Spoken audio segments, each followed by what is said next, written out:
रामकृष्ण हरी मंडळी, रामकृष्ण हरी.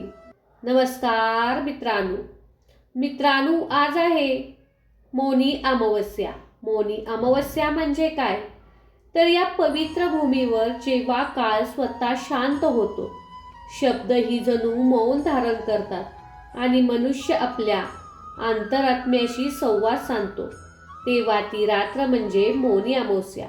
या दिवशी केलेला एक क्षणाचा संयम हा मौनाचा श्वास आयुष्याची दिशा बदलू शकतो, असे आपल्या ऋषींनी सांगून ठेवले आहे. परंतु आजच्या कथेत आपण केवळ व्रत किंवा विधी ऐकणार नाहोत, तर अशी एक जीवन प्रवासाचा साक्षीदार होणार आहोत, ज्याच्या मौनामुळे दुःख विटळले, अहंकार गळून पडला आणि भक्तीने ईश्वराला साक्षात प्रकट केले. जंगल, नदी, आश्रम, देवालय, ऋषी, देवता यांच्या सानिध्यात घडलेली ही पवित्र कथा प्रत्येकाच्या मनाला स्पर्श करेल, प्रत्येकाच्या अंतःकरणात प्रकाश पेरेल. म्हणूनच मन शांत करा, विचार थांबवा आणि भक्तीने हृदयाला जोडा आणि या कथेत दडलेल्या जीवनाचा आनंदी करण्याचे खरे रहस्य ऐका. चला तर मग या पवित्र कथेला सुरुवात करूया. पहाटेच्या कोवळ्या किरणात प्रकाशात नर्मदेचा तीर अधिकच पवित्र भासत होता. नदीच्या लहरीवर उमटणारी सूर्यकिरणे जणू देवतांचे आशीर्वाद पसरवत होती आणि त्या दिव्य वातावरणात सोमदत्त शांतपणे बसला होता. अजूनही त्याने मौन सोडले नव्हते, कारण त्या शांततेत त्याला पहिल्यांदाच स्वतःचा श्वास, हृदयाचे ठोके आणि मनातील विचारांचा खरा अर्थ कळत होता. आश्रमातून शिष्य बाहेर आले. त्यांनी हवनासाठी लाकडे जमवली. कोणी फुलाच्या माळा गुंफल्या, कोणी नदीतून पवित्र जल भरून आणले आणि या सर्व हालचालीमध्येही सोमदत्तच्या अंतःकरणात एक वेगळी स्थिरता उरली होती. ऋषी कश्यपांनी सकाळची संध्या पूर्ण करून शिष्यांना उपदेश केला की मौनी अमावस्या ही केवळ न बोलणारी रात्र नसून अंतर्मनातील कोलाहल शांत करण्याचा मार्ग आहे. शब्द थांबले की अहंकार विसरतो आणि अहंकार विसरला की देव जवळ येतो. हे ऐकताना सोमदत्तचे डोळे भरून आले, कारण त्याच्या आयुष्यातील सगळ्याच वेदना त्याच्या न बोलण्यात रागातून जन्माला आल्या होत्या. उपदेश संपल्यानंतर ऋषींनी त्याला जवळ बोलवले. अजूनही मौनातच त्याने नदीकडे बोट दाखवले आणि त्या प्रवाहाकडे पाहताना सोमदत्तला जाणवले की नदी कधीही मागे वळून पाहत नाही. ती शांतपणे पुढे वाहते, जशी जीवनही व्हायला शिकले पाहिजे. त्या दिवशी आश्रमात देवी अन्नपूर्णेची पूजा होती. धूप, दीप, मंत्रोच्चार याने संपूर्ण परिसर भारावून गेला होता. मंदिराच्या गाभाऱ्यातील दिव्याचा प्रकाश सोमदत्तच्या डोळ्यात उतरला आणि त्या प्रकाशात त्याला आईचा चेहरा आठवला. त्याचे कष्ट, त्याने मौनातील दुःख आणि त्यातील कठोर शब्दांनी तिला दिलेल्या जखमा, त्या क्षणी त्याच्या अंतरात्म्यात पश्चातापाची ज्वाला पेटली. पूजा संपल्यानंतर गावातील लोक प्रसाद घेण्यासाठी रांगेत उभे राहिले. कोणी आनंदी, कोणी चिंताग्रस्त, कोणी आशेने भरलेल्या त्याला दिसला. सोमदत्तला उमवले की प्रत्येक जण बाहेरून वेगळा दिसत असला तरी आतून कोणाच्या तरी मनाचे दुःख दडलेले असते. दुपारच्या वेळी ऋषींनी त्या आश्रमाच्या मागील वनात पाठवलेला एक प्राचीन शिवालय होता. झाडाच्या मुळामध्ये लपलेल्या कवळ्या ओघात विस्मरण केला. तिथे जाऊन ध्यान कर, असे त्यांनी इशाऱ्याने सांगितले. वनात पाऊल टाकताच पक्षाचे आवाज, वाऱ्याची सळसळ आणि पानावरून गळणारा प्रकाश त्याला वेढून टाकत होता. शिवालयात प्रवेश करताच त्याला एक विलक्षण शांतता जाणवली. शिलाखंडावर विराजमान असलेल्या शिवलिंग दगडातून तेजस्वी वाट होते. त्याचे डोळे मिटले आणि त्यात मौनात त्याने प्रथमच काहीही न मागता फक्त समर्पण केले. किती वेळ गेला त्याला कळालेच नाही. संध्याकाळी डोळे उघडले तेव्हा मंदिरात दिवे आपोआप तेवत असल्यासारखे भासले आणि त्या प्रकाशात त्याला जाणवले की त्याचे मन आता पूर्वीसारखे जड राहिलेले नाही. आश्रमात परतताना त्याला मार्गात एक वृद्ध तपस्वी भेटले. अंगावर फाटके वस्त्र, पण डोळ्यात विलक्षण शांती आणि मंद हास्य. फक्त एवढेच म्हटले की मौनात देव बोलतो, पण ऐकण्याची तयारी हवी. त्या शब्दांनी सोमदत्तच्या अनुभवाला शिक्कामोर्तब केले. रात्री आश्रमात मौनी अमावस्येचे जागरण, पूजा आणि दीपाची रांग, नेत्र निधान. नदीवर उमटणाऱ्या दिवाचा प्रतिबिंब पाहताना सोमदत्तच्या अंतःकरणात भक्तीचा सागर उसळला. त्याला उमगले की आयुष्य आनंदी करण्यासाठी परिस्थिती बदलावी लागत नाही, तर अंतर्मन शांत करावे लागते आणि हेच मौनी अमावस्येचे खरे रहस्य आहे. त्या रात्री त्याने मौन सोडले, पण शब्द सावध झाले होते. अहंकार मावळला पडला आणि हृदयात कृतज्ञतेची दीप प्रज्वलित झाली होती. मात्र त्या परिवर्तनाची खरी कसोटी अजून बाकी होती, कारण मौनातून मिळालेली शांतता आयुष्याच्या संघर्षात टिकवता येत नाही. त्याचे पुढील प्रवास उघडणार होता. सूर्य मावळ तिकडे झुकत असताना आश्रमावर एक वेगळेच गांभीर्य पसरले होते. दिवसभर मौन, उपवास आणि आत्मचिंतनाने भारावलेले सोमदत्त आता बदललेला भासत होता, परंतु आयुष्यात त्याची परीक्षा घेण्यासाठी सज्ज झाले होते. कारण संध्याकाळ होताच गावातून एक धावता संदेशवाहक आश्रमात आला. त्याच्या चेहऱ्यावर भीती आणि घाई स्पष्ट दिसत होती. त्याने ऋषी काश्यपाच्या चरणी नतमस्तक होऊन सांगितले की गावात भीषण संकट उभे राहिले आहे. जंगलातून आलेला एक क्रूर दरोडेखोर टोळीने गावाजवळ व्यापारी मार्ग अडवला आहे. अन्नधान्य लुटत जात आहे आणि लोक भयभीत झाले आहेत. हे ऐकून आश्रमातील शिष्य अस्वस्थ झाले.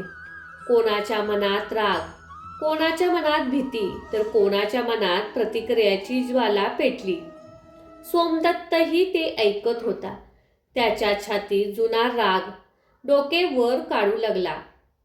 वडिलाच्या मृत्यूनंतर त्याने अशाच अन्यायाविरुद्ध तलवार उचलण्याचे स्वप्न पाहिले होते, पण त्या क्षणी त्याला मौनी अमावस्येच्या रात्री अनुभवलेली शांतता आठवली.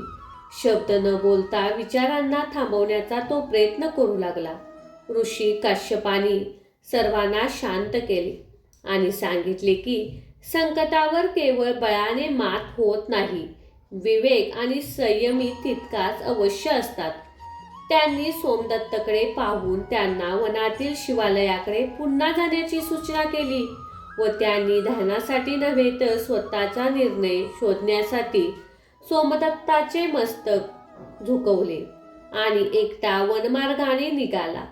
संध्याकाळच्या धुसर प्रकाशात झाडाच्या सावल्या लांब होत चालल्या होत्या.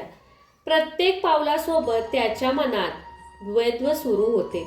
जर मी गप्प बसलो तर अन्याय वाढेल आणि जर मी शांत शस्त्र उचलले तर माझ्या मनातील शांती नष्ट होईल. काय या प्रश्नांची त्याने अंतर्मन ढवळून निघाले. शिवालयात पोचल्यावर त्याने दिवा पेटवला, पण त्यावेळी डोळे मिटकत त्याने ध्यानाला लागला. विचारांची गर्दी वाढत गेली. तेव्हा हात जोडले आणि अंतःकरणातून एकच प्रार्थना केली, मला योग्य मार्ग दाखवा. त्या क्षणी मंदिराबाहेर वाऱ्याचा जोर वाढला. पानांची सळसळ झाली आणि शिवलिंगावर पडलेल्या दिव्याचा प्रकाश अधिकच उजळला.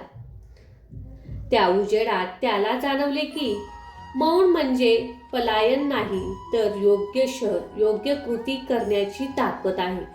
तो निर्धार करून उठला. आश्रमात परतल्यावर त्याने ऋषींना नम्रपणे सांगितले की तो गावकऱ्यासोबत जाईल, पण रागाने नव्हे, विवेकाने. ऋषी काश्यपानी समाधानाने मान हलवली. रात्री सोमदत्त आणि सर्व गावकरी बैलगाडीतून त्या मार्गाकडे निघाले. चंद्रप्रकाशात रस्ता उजळलेला होता, पण मनात अज्ञानाची भीती दडलेली होती. दरोडेखोरांच्या छावणीत जवळ पोचल्यावर सोमदत्तने शस्त्र उचलण्याऐवजी आधी मौन पाळले. त्याने छावणीच्या मध्यभागी जाऊन शांतपणे उभा राहिला. त्याच्या निर्भयतेने दरोडेखोर गोंधळले. त्यांच्या मुखाने रागाने विचारले की तू कोण आहेस आणि इथे कशासाठी आलायस? सोमदत्तने शांत स्वरात उत्तर दिले की मी तुमच्याशी लढायला नाही तर बोलायला आलो आहे. त्याच्या आवाजातील स्थिरतेने मुखिया क्षणभर थांबला. सोमदत्तने त्याला सांगितले की हिंसेने मिळालेल्या अन्नाचा घास कधीच पोट भरत नाही आणि रागातून उभे राहिलेले साम्राज्य टिकत नाही. त्याने स्वतःच्या दुःखाची, वडिलांच्या मृत्यूची आणि रागाने जाळलेल्या आयुष्याची कथा सांगितली. शब्द कमी होते, पण भाव खोल होते. त्या मौनातून आलेल्या शब्दांनी छावणीत शांतता प्रसरली. मुखियाच्या डोळ्यात क्षणभर पश्चाताप चमकू लागला. अखेरीस त्याने लुटलेले अन्न परत देण्याचं मान्य केले आणि मार्ग मोकळा केला. गावकरी थक्क झाले, कारण तलवार न उचलता विजय मिळवलेला त्यांनी पहिल्यांदाच पाहिला. परतीच्या मार्गावर सोमदत्तच्या मनात कृतज्ञतेची लहर उसळली. त्याला उमगले की मौनी अमावस्या त्याला केवळ शांत केले नाही, तर योग्य वेळी धैर्याने बोलण्याची शक्ती दिली. आश्रमात परतल्यावर ऋषींनी काश्यपानी त्याचा आशीर्वाद दिला आणि सांगितले की ज्याने मौनातून विवेक मिळवतात त्याच्या आयुष्यात आपोआप आनंद होतो. त्या रात्री सोमदत्तने आकाशाकडे पाहिले. तारे शांत चमकत होते, जणू त्याच्या अंतर्मनासारखे स्थिर, आणि त्याला जाणवले लोक हा प्रवास जाणून संपला नाही, कारण खरी भक्ती ही रोजच्या आचरणात उतरावी लागते आणि त्याची पुढची परीक्षा लवकरच येणार होती. रात्रीच्या त्या शांततेनंतर आश्रमात एक नवीन तेज पसरले होते. सोमदत्तच्या डोळ्यात आता पूर्वीसारखी अस्वस्थता उरली नव्हती, तर अनुभवातून आलेली स्थिरता दिसत होती.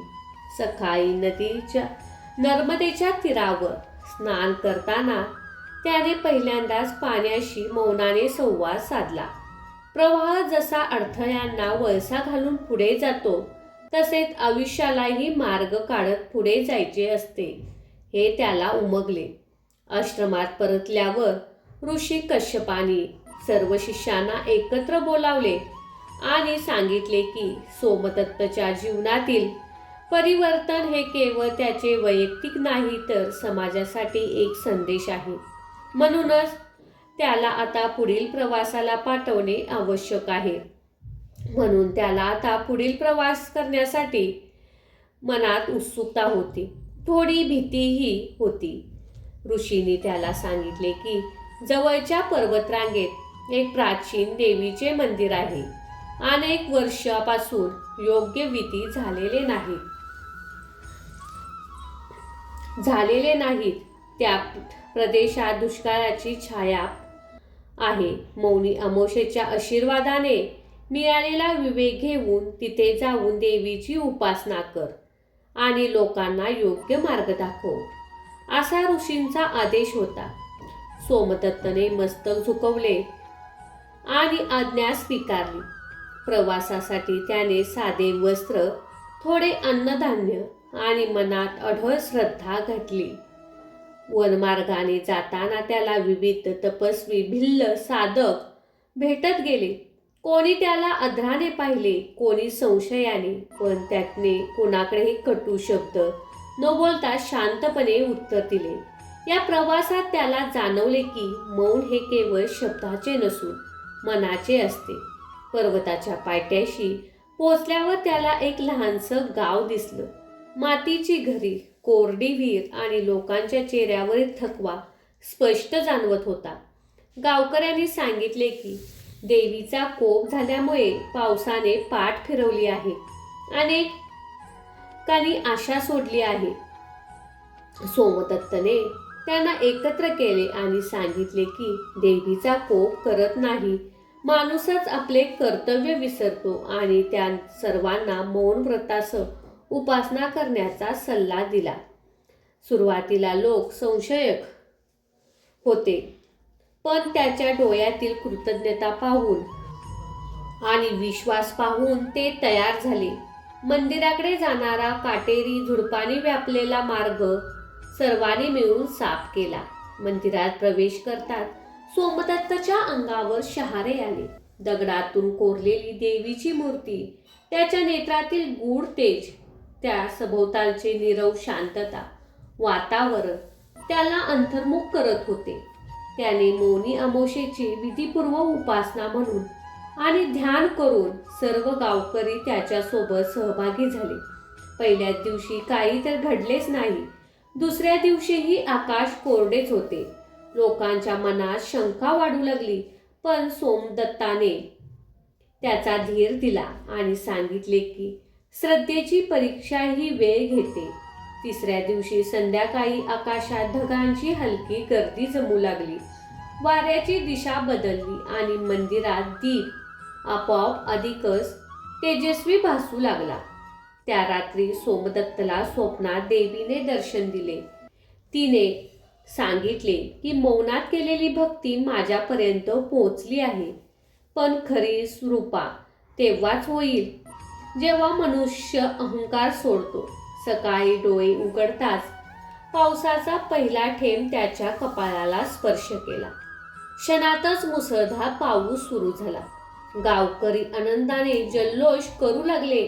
कोरडी विहीर भरू लागली, शेतात पाणी साचू लागले आणि लोकांच्या चेहऱ्यावर आशेचे हास्य उमटले. त्या क्षणी सोमदत्तने देवीच्या चरणी मस्तक टेकवले आणि अंतःकरणाने कृतज्ञता व्यक्त केली.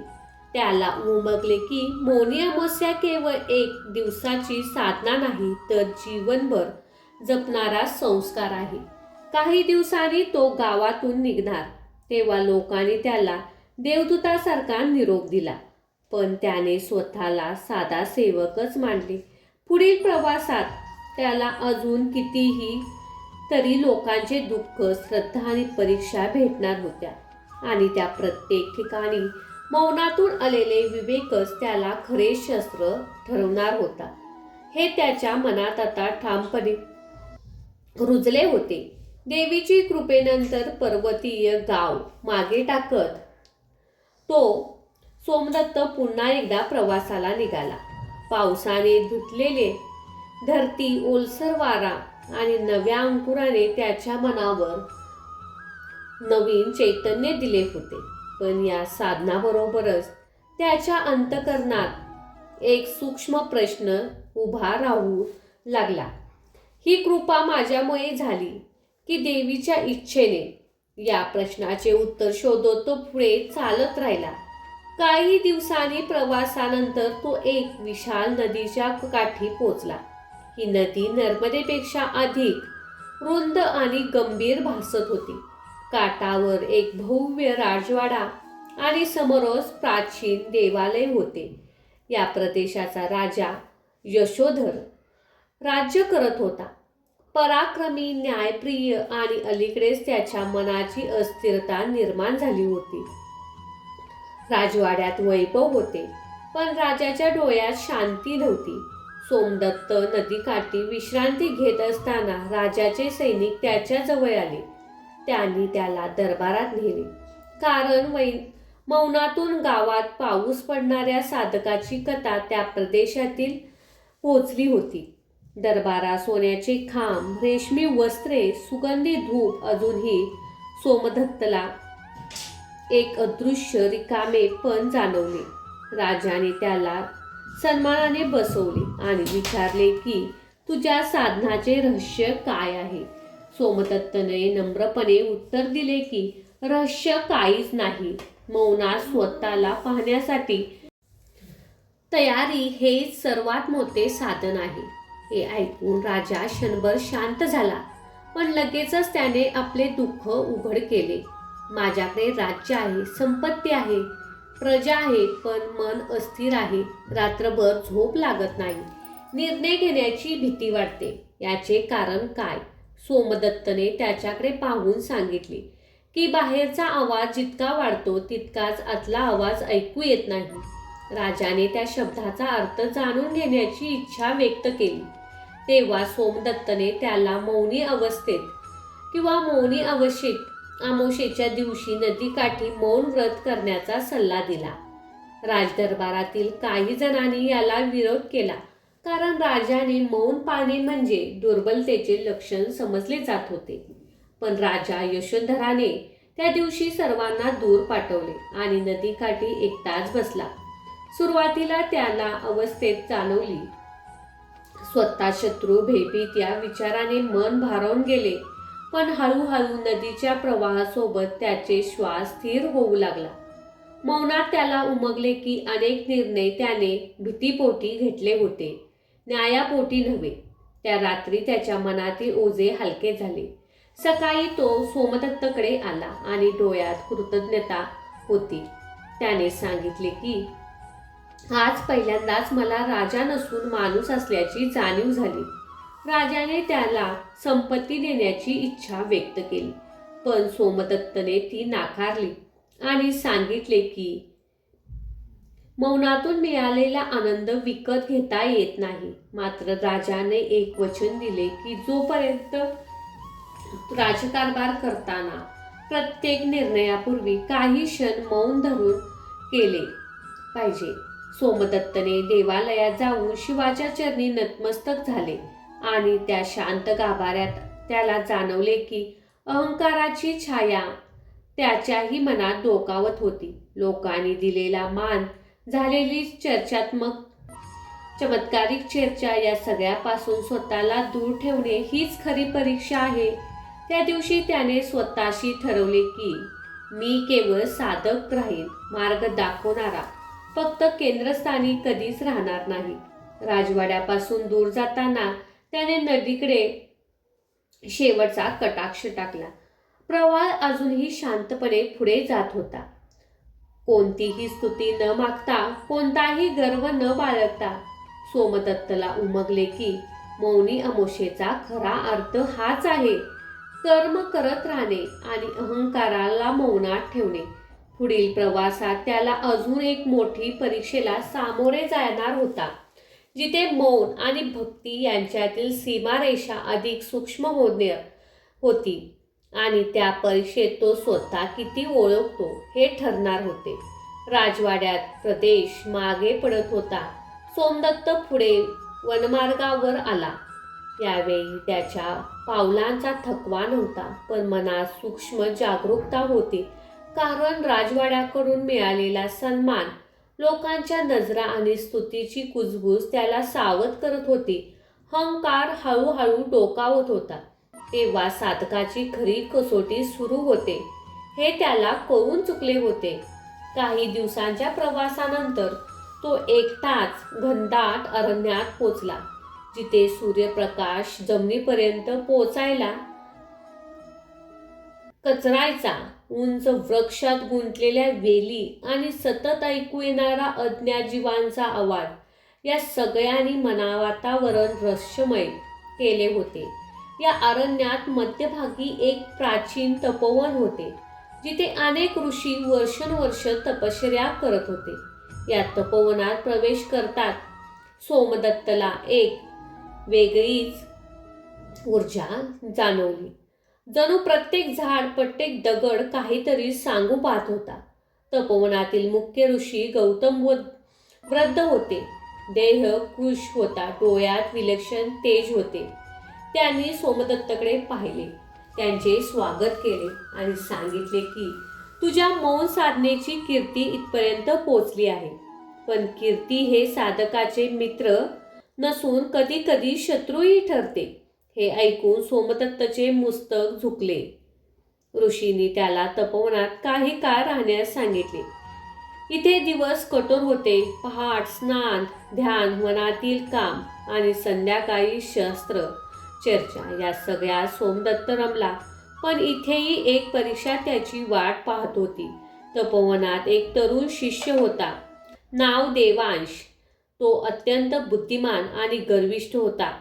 सोमदत्तकडे येणारा मान पाहून त्याच्या मनात ईर्ष्या निर्माण झाली. तो सतत सोमदत्तच्या साधनेवर प्रश्नचिन्ह उभे करत असे. एके दिवशी सर्व ऋषी एकत्र असताना देवांशने मोठ्याने विचारले की मौन पाळून आणि थोडी करुणा दाखवून होऊन कोणी मोठा साधक होऊ शकतं का, की लोकांच्या अज्ञानाचा फायदा घेतला जातो? हे शब्द ऐकून सभेत कुजबूज सुरू झाली. सर्वांच्या नजरा सोमदत्ताकडे वळाल्या. त्या क्षणी त्याच्याकडे स्वतःचे सामर्थ्य करण्याचे चमत्कार सांगणारी संधी होती. पण त्याला आठवले की मौन हीच त्याची खरी ओळख आहे. त्याने काहीच न बोलता डोळे मिटले. त्याच्या त्या शांततेत वातावरण अधिकच गंभीर झाले. ऋषी गौतम पुढे आले आणि देवांशला सांगितले की जो स्वतःला सिद्ध करण्यास वेळ घालवतो तो अजूनही स्वतःला ओळखत नाही आणि जो मौनात राहतो तोच खरे उत्तर. देवांचे डोळे खाली गेले, पण त्याची अंतर्गत अवस्था संपली नव्हती. त्या रात्री अरण्यात भयंकर वादळ उठले. वारा, पाऊस आणि विजांचा कडकडाट सुरू झाला. तपोवनातील सर्व कुटींचे नुकसान झाले. एक मोठे वृक्ष कोसळून देवांश अडकला. त्याच्या मदतीला हाक अरण्यातून घुमू लागले. वादळात कोणीही पुढे जाण्याची हिंमत करत नव्हते. पण सोमदत्तने क्षणाचाही विचार न करता त्या दिशेने धाव घेतली. काटे, पाण्याचा मारा, अंधार यांचा प्रवाह न करता त्याने झाडाखाली अडकलेल्या देवांशला बाहेर काढले. स्वतः जखमी होऊन त्याने त्याला सुरक्षित ठिकाणी आणले. वादळ थांबल्यावर सर्वांनी हा प्रसंग पाहिला. देवांच्या डोळ्यातील अश्रू होते. सोमदत्ताच्या चरणी पडला आणि म्हणाला की आज मला कळाले की खरी साधना ही शब्दात नाही तर कृतीत असते आणि अहंकार मौनानेच मिळतो. सोमदत्तने त्याला उचलले, काही न बोलता मिठी मारली आणि आलिंगन दिले. कोणताही गर्व नव्हता, फक्त करुणा होती. ऋषी गौतमानी सर्वांना सांगितले की मौनी अमावस्येची साधना जर जीवनभर टिकवायची असेल तर प्रत्येक अपमान, प्रत्येक स्तुती, प्रत्येक संकट याला समाधानाने स्वीकार करावे लागते. त्या दिवशी सोमदत्तने तपोवनात शिवपूजा केली. धूप, दीप आणि पानाफुलात त्याने स्वतःच्या अहंकाराला अर्पण केले. त्याला जाणवले की मौन हे पळवाट नसून सतत जागरूक राहण्याचे साधन आहे. तपोवनातून निघताना ऋषींनी त्याला आशीर्वाद दिला आणि सांगितले की आता तुझा प्रवास अंतर्मुखाकडे, लोकमंगलाकडेच वळणार आहे. कारण जे स्वतःला ओळखतो तोच इतरांना मार्ग दाखवू शकतो. अरण्य मागे पडत असताना सोमदत्ताच्या मनात शांतता होती आणि त्याला माहीत होते की पुढील प्रवास त्याला सर्वात कठीण प्रश्नांचा सामना करावा लागणार आहे. जेव्हा मौन, भक्ती, कर्तव्य यातील समतोल साधायचा असेल तरच परीक्षेत त्याला जीवनाचा खरा अर्थ पूर्णपणे उलगडलेला असतो. त्यानंतर तो नगर मागे टाकत सोमदत्त पुन्हा एकदा एकट्यानाच मार्गक्रम करू लागला. पण यावेळी त्याच्या मनातील शांतता अधिक परिपक्व झाली होती. कारण मंदिरात त्याला रात्री स्वतःचा सूक्ष्म अहंकार ओळखून त्याने नम्रपणे स्वीकारला होता. काही दिवस चालल्यानंतर तो एक विस्तीर्ण दऱ्याच्या प्रदेशात पोचला. तिथे उंच उंच कडे, खोल दऱ्या आणि मधोमध वाहणारी एक पवित्र नदी परिसरात भय आणि सौंदर्य यांचा संगम देत होती. त्या नदीच्या काठी एक प्राचीन गुरुकुल होते. अनेक शिष्य तिथे विद्या अध्ययन करत होते. पण वातावरणात एक प्रकाशाचा तणाव जाणवत होता. सोमदत्तने गुरुकुलात प्रवेश केला तेव्हा आचार्य भार्गव चिंतेत बसलेले दिसले. चौकशी केल्यावर समजले की गुरुकुलातील शिष्यामध्ये मतभेद वाढले आहेत. काही जण ज्ञानाला श्रेष्ठ मानतो तर काही जण भक्तीला, आणि या वादांचा अभ्यास साधना वेगळी ढासळत होती. सोमदत्तने हे ऐकले तेव्हा त्याला जाणवले की हा संघर्ष बाहेरील नसून अंतर्मनातील आहे. त्याने आचार्यांना विनंती केली की मौनी अमावस्येपर्यंत सर्व शिष्यांना मौन व्रत धरायला सांगावे. सुरुवातीला आश्चर्य संशयक होते, पण परिस्थिती गंभीर असल्यामुळे त्यांनी अनुमती दिली.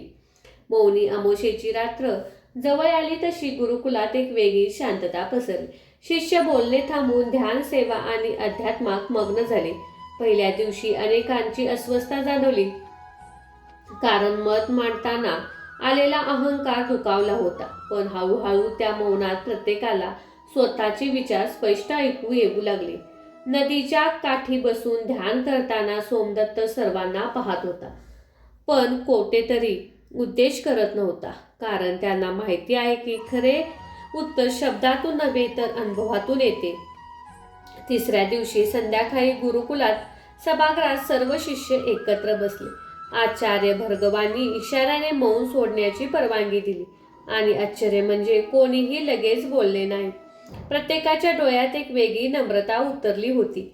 अखेरीस एक शिष्य उठून म्हणाला की ज्ञानामुळे मला गर्व आला होता, पण मौनाने कळाले की ज्ञानसेवा नसेल तर हे ओझे ठरते. दुसऱ्याने सांगितले, भक्तीच्या नावाखाली मी विचार टाळत होतो, पण मौन उत्तर विचारले ही भक्तीच आहे हे उमगले. या स्वीकारातून वातावरण हलके झाले. सोमदत्तने तेव्हा फक्त एवढे सांगितले की ज्ञान आणि भक्ती हे दोन वेगळे मार्ग नसून एकच सत्याकडे जाणारे दोन पावले आहेत आणि मौन हा त्याचा संमग आहे. आचार्य भार्गवांच्या डोळ्यात कृतज्ञते अश्रू आणि गुरुकुलात पूर्ण शिस्त, आदर, आनंद परतला. काही दिवसात सोमदत्त निघता शिष्याने त्याला गुरुदक्षिणा देऊ केली, पण त्याने ती नाकारून सांगितले की माझी गुरुदक्षिणा म्हणजे तुमचे अंतर्मन जागे ठेवणे. गुरुकुलातून बाहेर पडताच त्याच्या मनात एक विचार आला. आतापर्यंत तो इतरांच्या जीवनात संतुलन आणत होता, पण आता आयुष्य त्याला स्वतःच सर्वात कठीण प्रश्नासमोर उभे करणार. काही प्रवास झाला, पुन्हा त्याच्या गावाकडे घेऊन जाणार होता, जिथे त्याची आई एकटी राहत होती आणि जिथून तो राग, दुःख आणि असंतोष घेऊन निघाला होता.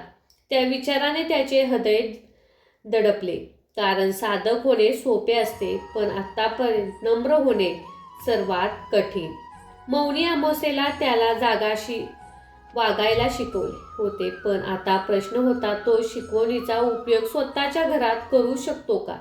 त्या अंतर्गत द्वंद्वावस्थेत पुढे चालू लागला, कारण स्वतः कळून चुकले होते की आयुष्य आनंदी होण्यासाठी सर्वात आधी अपूर्व नात्याला मौन प्रेम याने स्वीकारणे, स्पर्श करावा लागतो आणि पुढील परीक्षा खरी सुरुवात होती.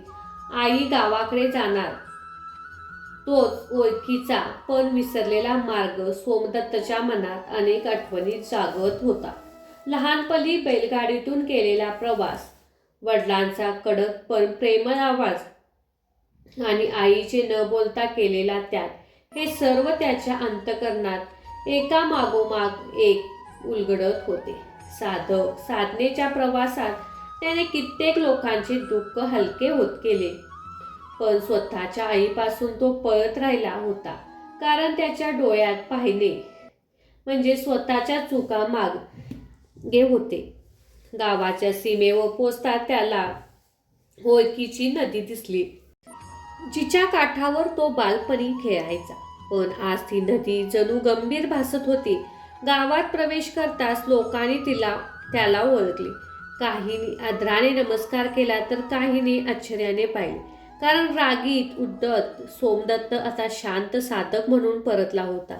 त्याचे घर अजूनही तिथंच होते, कौलारू छप्पर, मातीची भिंत आणि अंगणात उभे असलेले ते जुने वडाचे झाड. दार उघडताच आई समोर उभी राहिली. केस पांढरे झालेले, चेहऱ्यावर काळजीच्या रेषा, पण डोळ्यात अजूनही मायेचा ओला. काही क्षण दोघेही बोलू शकले नाहीत, कारण त्यात मौन, वर्षानुवर्षीचे दुःख साचले होते. अखेर सोमदत्त आईच्या चरणी बसला. डोळ्यातून अश्रू होते, पण शब्द नव्हते. आईने त्याच्या डोक्यावर हात फिरवला आणि स्पर्शाने कोणतीही तक्रार नव्हती, फक्त स्वीकार होता. त्या रात्री घरात मौनच होते, पण ते मौन वेदनादायक नव्हते तर उपचार करणारे होते. दुसऱ्या दिवशी गावात समजले की अनेक वर्षापासून गावाला पाण्याची टंचाई भासत आहे. नदी कोरडी पडली, गावकरी एकमेकावर दोष टाकत आहे. सोमदत्तने हे ऐकले तेव्हा त्याला जाणवले की आईचे दुःख हे फक्त वैयक्तिक नाही तर संपूर्ण गावाशी जोडले आहे. गावकऱ्यांना एकत्र बोलवले आणि मौनी अमावस्येच्या दिवशी सामूहिक मौन व्रत आणि सेवा करण्याचा प्रस्ताव मांडला. काहींनी विरोध केला, पण त्याच्या अनुभवावर विश्वास ठेवून अनेक जण तयार झाले. त्या दिवशी सर्वांनी नदीकाठी जमून मौन पाळले. कोणी नदी स्वच्छ केली, कोणी जुन्या जलवाहिन्या मोकळ्या केल्या, कोणी देवालयात सेवा केली. शब्दही न बोलता केलेली सेवा गावकऱ्यांनी एकत्र आणत होती. संध्याकाळी आईने सोमदत्तला सांगितले की आज पहिल्यांदा मला तुझ्या वडिलांची आठवण साधण्यात आली, कारण तू राग न करता जबाबदारी स्वीकारलीस. त्या रात्री हलक्या पाऊस पडला. फार मोठा नव्हता, पण आशेचा होता. गावकऱ्यांनी ती देवीचा संकेत मांडला. सोमदत्तच्या मनात मात्र एक वेगळाच भाव आला. मला इथे थांबावे का आईची सेवा करावी की पुन्हा प्रवास सुरू करावा? संतकाचा संसार आणि त्याच्या हात प्रश्न फार खोल होता. त्याने रात्री मौनच वडाच्या झाडाखाली ध्यान केले आणि त्याला जाणवले की पळून जाणे हा त्याग नसतो, तर जिथे आहोत तिथे पूर्णपणे उपस्थित राहणे हीच खरी साधना. सकाळी उठून ठरवले की काही काळ तो आईसोबत राहील. गावकरी काम करेल, कारण मौनी अमावस्येला त्याला शिकवले होते की आनंद हा दूर ठेवत नसतो, तर कर्तव्य आणि प्रेमातच दडलेला असतो. त्याच्या निर्णयाने त्याच्या अंतःकरणाचे एक मोठे ओझे हलके केले. आज प्रथमच साधक म्हणून नव्हे तर पुत्र म्हणून ते पूर्ण झाले. आईसोबत काही काळ घालवत असताना सोमदत्तला गावातील प्रत्येक श्वासाची, प्रत्येक नाते जोडले जात असल्याची जाणीव होती. पहाटे आई नदीवर पाणी आणायची, देवाला दिवा लावणे, शेतकऱ्यासोबत श्रम करणे, याची सध्याची कृती यालाच मौनाची खरी अनुभूती होती. पण आयुष्य जेवढे स्थिर वाटते तेवढीच परीक्षा उभी राहते. एका दुपारी दूरच राज्यात असलेले घडलेले घोडेस्वार गावात प्रवेश केला. त्यांच्या चेहऱ्यावर कठोरता आणि गर्व स्पष्ट दिसत होता. त्यांनी जाहीर केली की राजाने या प्रदेशावर कर वाढवण्याचा आदेश दिला आहे, कारण नवीन राजवाडा आणि सैन्याची व्यवस्था करण्यासाठी धन आवश्यक आहे. हे ऐकताच गावकऱ्यामध्ये असंतोष पसरला. दुष्काळ, पाणी टंचाई, कष्टाने उभा घेतलेले जीवन पुन्हा संकटात सापडले. काही तरुण संतापाने उठून उभे राहिले आणि विरोध करण्याची भाषा करू लागले. सोमदत्त शांतपणे सगळे पाहत होता. त्याच्या मनात पुन्हा एक जुना राग हलू लागला आणि लगेच त्याने मौन अमावस्येची आठवण झाली. श्रद्धापूर्वी विचार आणि विचारापूर्वी शांती. त्याने गावकऱ्यांना शांत केले, सांगितले की रागातून निघणारा निर्णय आणि दुःख देते. आधी सत्य समजून घेऊ. आणि त्याने ठरवले की स्वतः राजदरबारात जाईल आणि गावकऱ्यांची व्यथा मांडेल. आईने त्याला निघताना आशीर्वाद दिला. तिच्या डोळ्यात भीती होती पण विश्वासही होता. राजवाड्यापर्यंत प्रवास कठीण होता, कारण सोमदत्तच्या मनात स्पष्टता होती. दरबारात पोचल्यावर त्याने कुठलाही आव्हान आणता साध्या वस्त्रात शांत नजरेत तो उभा राहिला. राजाने त्याला पाहून विचारले की तू कोण आहेस? तेव्हा त्याने सांगितले की मी त्या लोकांचा प्रतिनिधी आहे, जो बोलण्याआधी मौनात विचार करतात. त्याने करामुळे होणारा त्रासाचे वर्णन केले. सोमदत्ता शब्दातील स्थिरता, प्रामाणिकपणा राजाला स्पर्श करून गेला. राजा फार प्रजेचे दुःख ऐकून घेत नाही, तर राज्य मजबूत राहू शकत नाही. कारण काही क्षण दरबारात पूर्ण शांतता पसरली आणि त्या मौनात राजाचे अंतर्मनात उत्तर दिले. त्याने कर वाढवण्याचा आदेश मागे घेतला. गावात जलसाधनाची मदत देण्यास मान्य केले. दरबारातून बाहेर पडता सोमदत्ता कुठलाही विजयाचा गर्व वाटला नाही, उलट जबाबदारीची अधिक वाढली ची जाणीव झाली. गावात परतल्या लोकांनी आनंदाने त्याचे स्वागत केले. सर्वांनी त्याला सांगितले की माझे नव्हे तर आपल्या संयमाचा हा विजय आहे. मग त्या रात्री गावात सामूहिक दीप प्रज्वलन झाले. आईने त्याच्याकडे पाहून शांतपणे हसली. त्याच्या हास्यातून अभिमान नव्हता तर समाधान होते. आमोशेने त्याला बोलायचे नाही तर ऐकायला शिकवले. ऐकण्यातून खरा बदल घडतो, पण आयुष्यात अजून काही अंतिम वळण घेणार होते. ज्या राजाने न्याय दिला होता त्याच राजावर बाहील आक्रमणाची चाहूल लागली होती आणि त्या संकटात माऊन भक्ती कर्तव्य अंतिम परीक्षा घेणार होते. सोमदत्त केवळ साधं पुत्र नव्हे तर संपूर्ण समाजाचा आधार बनला. त्याने निर्णय क्षमता मौनी अमावस्येच्या शिकवणीवर खरे मोल सिद्ध होणार होते. राजावर आलेले बाह्य आक्रमणाची वार्ता वाऱ्यासारखी गावोगावी पसरली. सीमावर्ती भागात लुटमार सुरू झाली होती. लोकांच्या मनात पुन्हा भीतीचे सावट दाटू लागले. सोमदत्तच्या गावातही अस्वस्थता वाढली, कारण युद्ध म्हणजे केवळ तलवारीचा संघर्ष नसतो. उपासमार, नात्यांची तुटवणूक, सर्वांना सुरुवात असते. अनेक तरुण शस्त्र उचलण्याची भाषा करू लागले. काही वृद्धांनी सल्ला दिला तर काहींनी देवाजवळ गाराने घातले.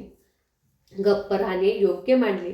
सर्व गोंधळ सोमदत्त शांत करत होता, कारण त्याला माहीत होतं की अशा वेळी शब्दापेक्षा दिशा महत्त्वाची असते. आणि गावकऱ्यांना देवालयात एकत्र बोलवले आणि भाषण करायचे नव्हे तर मौनासाठी त्याने सांगितले. उद्या मौनी अमावस्या आहे. या संकटावर उंबरठ्यावर आपण आधी अंतर्मनातील भीती शांत केली पाहिजे, कारण घाबरलेले मन चुकीचे निर्णय घेते. काहींनी हे अवास्तव वाटले. त्या रात्री देवालयात दिवे लावले. धूप दळवत होता. संपूर्ण गाव मौनात बसले होते.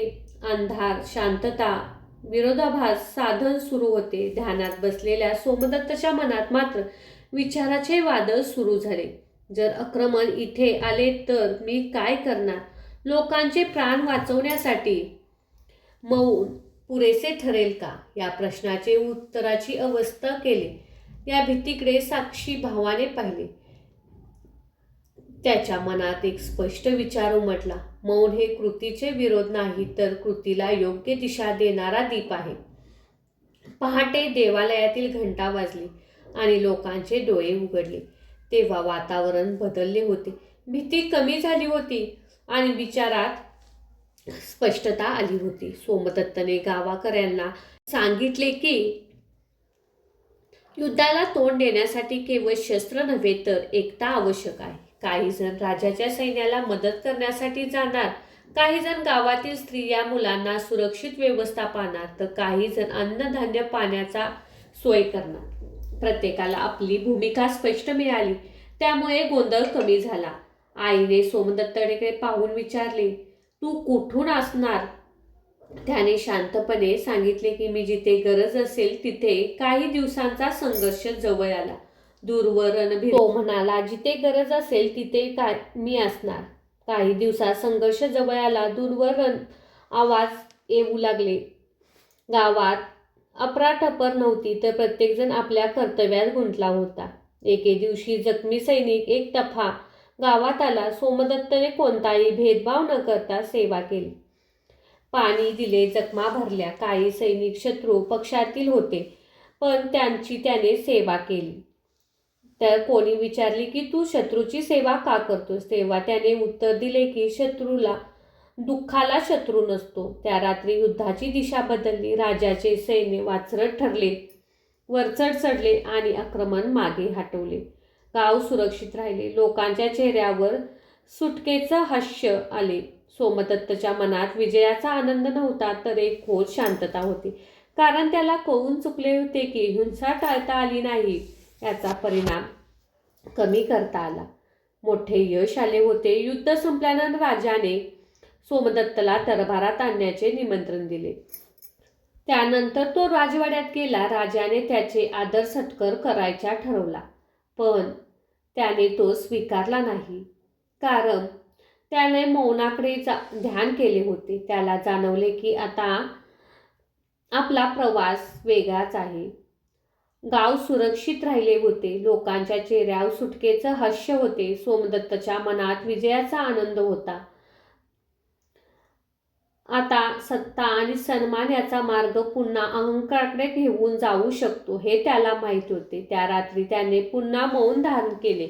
त्याला जाणवले होते की आता प्रवास अंतिम टप्प्यात जात आहे, जिथे त्याला ठरवावे लागेल की समाजात राहून मार्गदर्शन करायचे की पूर्णपणे अंतर्मुख व्हायचा. हा निर्णय केवळ त्याचा नाही तर अनेकांच्या आयुष्यावर परिणाम करणारा ठरणार होता. याची उत्तर पुढील मौनी अमावास्येच्या दिवशी स्पष्ट होणार होते. त्या बदलात वातावरणात काही काळ गेल्यावर सोमदत्तला स्पष्टपणे जाणवू लागले की आता भूमिका पूर्ण झाली आहे. इथे विवेक रुजतो तिथे मार्गदर्शकाने मागे सरणे हाच खरा धर्म असतो. एका मौनी अमावास्येच्या सकाळी तो राजवाड्यात देवालयात एकटाच बसला होता. धुपाचा मंद सुगंध दळवत होता. दिव्याची ज्योत स्थिर होती. शांतपणे आणि मनाशी ठरवले की या कथेला पूर्ण विराम देण्याची वेळ आलेली आहे. आता राजाला दरबारातील प्रमुखाला बोलवावून सांगितले की मौन, भक्ती आणि कर्तव्य याचा समतोल तुम्ही आता स्वतः राखू शकता. माझी गरज इथे उरलेली नाही. राजाचे डोळे भरून आले. विनंती करून राज्य सोडू नकोस. पण सोमदत्तने नम्रपणे उत्तर दिले, खरी सेवा लोकांची स्वतः दीप पेटवायला शिकवणे, कोणाचाही सन्मान स्वीकारणे नाही, कोणाचे वैभव घेतले नाही, फक्त मौनाचा आशीर्वाद घेऊन तो निघाला.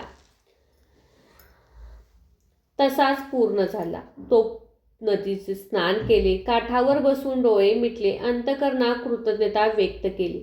दुःख, अहंकार सगळ्यांना त्याने मनात नमस्कार केला आणि त्यामुळे त्याला मोल कळाले. त्या क्षणी त्याला जाणवले की आनंदी आयुष्य मिळवण्यासाठी काही मिळवावे लागत नाही किंवा काही सोडावे लागत नाही. अपेक्षा, गर्व आणि सतत बोलण्याची गरज यातूनच खरे साधक जन्माला येतो. मौनी अमावास्या म्हणजे उपवास, स्नान किंवा विधी एवढेच नव्हे तर आयुष्यभर जपावेचा एक संस्कार आहे. आणि योग्य वेळ पाहून मौनाची, सत्य बोलण्याचा, प्रत्येक कृतीत ठेवण्याचा हाच सोमदत्त हळूहळू वनमार्गात विलीन झाला. कोणी न सांगता, कोणताही ठसा न ठेवता ज्या ठिकाणी तो गेला होता तिथे लोकांचे आयुष्य शांत दीप पेटवत राहिला. गावात आई शांतपणे देवालयात पूजा करायची, दीप लावायची. राजदरबारात निर्णय घेण्यासाठी मौन पाळले जात होते. गुरुकुलात ज्ञान आणि भक्ती एकत्र नांदत होती आणि प्रत्येक मौनी अमावास्येला लोक शब्द ठेवून अंतर्मन ऐकू लागले होते. ही कथा एका व्यक्तीची नसून एका मार्गाची आहे, जो मार्ग आयुष्य आनंदी करतो, दुःख हलके करतो, मनुष्याला माणूस पूर्णपणे करतो.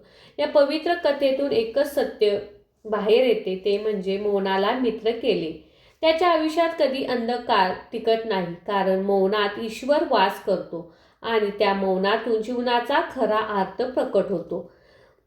इथपर्यंत तुम्हाला ही पवित्र कथा ऐकली, वाचली, मनात उतरली आहे, ती नक्की तुमच्या अंतःकरणात काहीतरी हलके असेल. ही कथा केवळ एका व्यक्तीची नव्हे तर प्रत्येक अशा माणसाची आहे जो आयुष्यात गोंधळात शांतता शोध घेतो. मौनी अमावास्येचा खरा अर्थ म्हणजे बाहेरच्या आवाजापेक्षा आतल्या आवाजाला ऐकण्याची कला. आजच्या धावपळीच्या जीवनात क्षणभर थांबून विचार करणे, मौनात स्वतःला ओळखणे आणि भक्तीला आचरणात उतरवणे हेच खरे साध्य आहे. आज ही कथा तुमच्या मनाला स्पर्श करून गेली असेल तर ही भावना इथेच थांबवू नका, ती पुढे पोचू द्या. तुमच्या एका छोटासा पाठिंबा अशा अनेक भक्तांपर्यंत ही कथा पोचवू शकतो, ज्यांना आज अशा शब्दात शांततेची गरज आहे. भक्तांनो, जर तुम्हाला ही कथा आवडली असेल तर आमच्या चॅनेलला सबस्क्राईब करा आणि बेल आयकॉनचे बटन दाबा. श्री स्वामी समर्थ.